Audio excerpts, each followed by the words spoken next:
She just came to conclude that he was a loser and really came to hate him for it.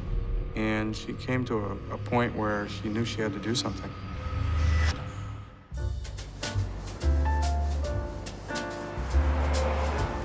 Living in New York is many people's dream. But in 1997, 43-year-old Sandy Greenspan is tired of her life here. Sandy was stuck in a moment when she was middle-aged. She had a grown daughter, and she was a very good dental hygienist, easily making over $75,000 a year. But Sandy wants a new adventure and finds it online. A real he-man, Frank Kaine, living in Sin City, Las Vegas.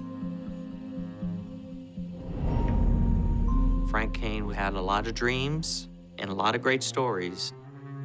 Frank presented himself as a bounty hunter, former CIA officer, person who had said he had owned 2 slaves at one point in foreign countries. The internet very much can feed into illusions. That the person that you're connecting with online is everything you want them to be. And they fall in love. They're falling in love with an illusion.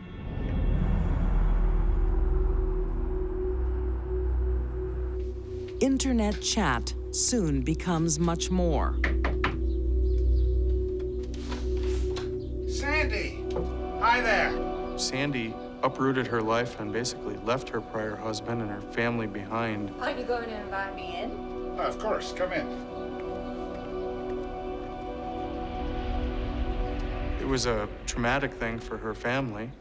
They eventually disowned her out of disgust over the whole situation. Meanwhile, her new life with her bounty hunter is a blast.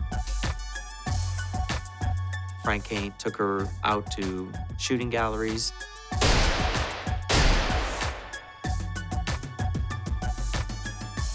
This is the new excitement that she signed up to do.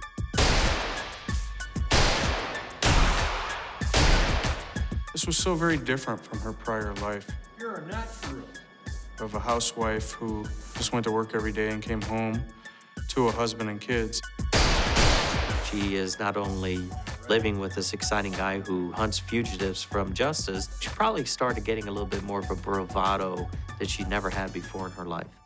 Sandy divorces her first husband to marry her bounty hunter. She takes to his world of guns. She became very comfortable with that handgun, and she carried that gun with her at all times. But soon the relationship takes a strange turn. Frank insists on a contract between them, on his terms. He had her write out and sign a contract where he was going to be the dominant individual in a relationship. The terms of the contract were that Sandy had to do whatever Frank wanted. Okay, good. Add that whenever we go out, you have to walk 5 paces behind me. Whether it be sexual favors, Really? You're gonna be my slave, don't you? obeying his every command. Okay, it's done.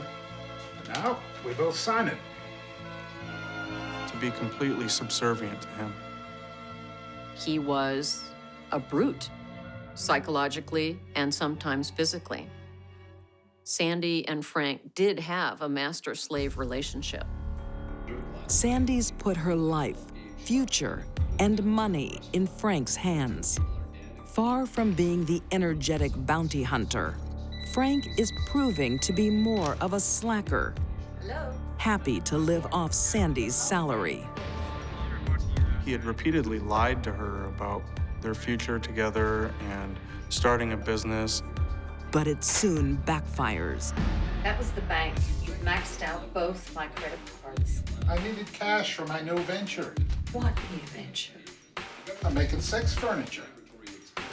And all what Frank Kaine would do is lay on the couch watching TV, true to his form, never had any follow-through with any of his plans or his ideas. She leaves her family for the excitement of Las Vegas. But the reality is, she's rarely allowed to leave her living room. Hey! Let's go out. What for? For fun. Come on, we never go out. Yeah.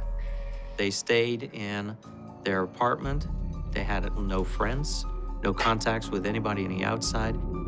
Here she was, obeying his every order, You're not going anywhere. working long hours to pay all the bills. He's racking up debt in her name. She just came to conclude that he was a loser and really came to hate him for it.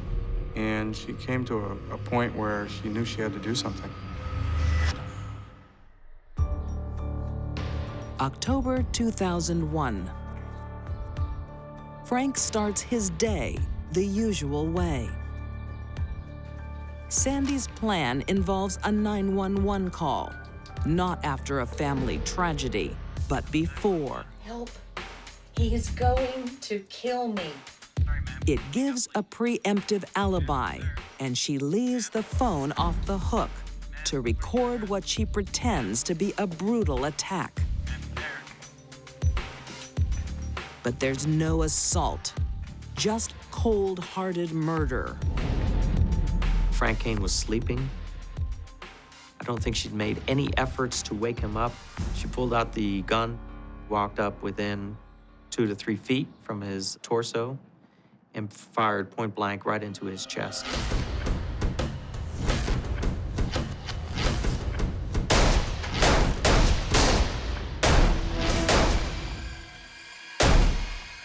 Why did she have to be so close to him? She wanted to. She wanted to make sure those bullets went to exactly where she was pointing. All 911 calls are recorded. Frank's final moments are captured until Sandy hangs up. I think Sandy called 911 so that they would be a witness, but she didn't think it through. 911 operators are trained to call back immediately. I had to kill him. I had to. But there's just one problem with Sandy's scenario.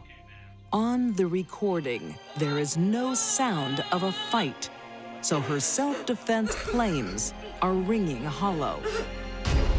Sandy actually claimed that she put the phone down when she was talking to 911 to go back to where Frank was and see if he was really still threatening her. Not only does that make no sense, it's comical. The call that Sandy wants to be her alibi now incriminates her, and so do the forensics. The blood pattern analysis indicated to authorities that Frank was lying on his back at the time he was shot. There were no defensive wounds indicating that Frank Kaine held up his hands trying to protect himself. Prosecutors have all they need, but there's no trial. Sandy enters a no-contest plea to second-degree murder. In May 2002, she is sentenced to 10 to 25 years in prison. Sandy shot Frank because she was sick of the guy. I mean, he had caused so much misery in her life and caused so much disappointment, she couldn't take it anymore. Few dispute Sandy suffers at the hands of Frank, the man she met online. But few can understand why she resorted to murder. This woman could have easily divorced Frank Kaine, filed for bankruptcy, and with her talents and education skills, she could have easily fallen right back to her feet. But she chose to commit murder, and she premeditated, she deliberated, she thought about it, she schemed it. There is a degree of accountability here for Sandy that she chose to go live with Frank. She chose to go leave her former life behind. You know, she trusted someone without really checking out who he was. Ultimately, it ended up being a true mistake. Sandy Kaine is released on parole in 2011. Sandy probably could have left Frank, but it wouldn't have given her the satisfaction of killing him. She was angry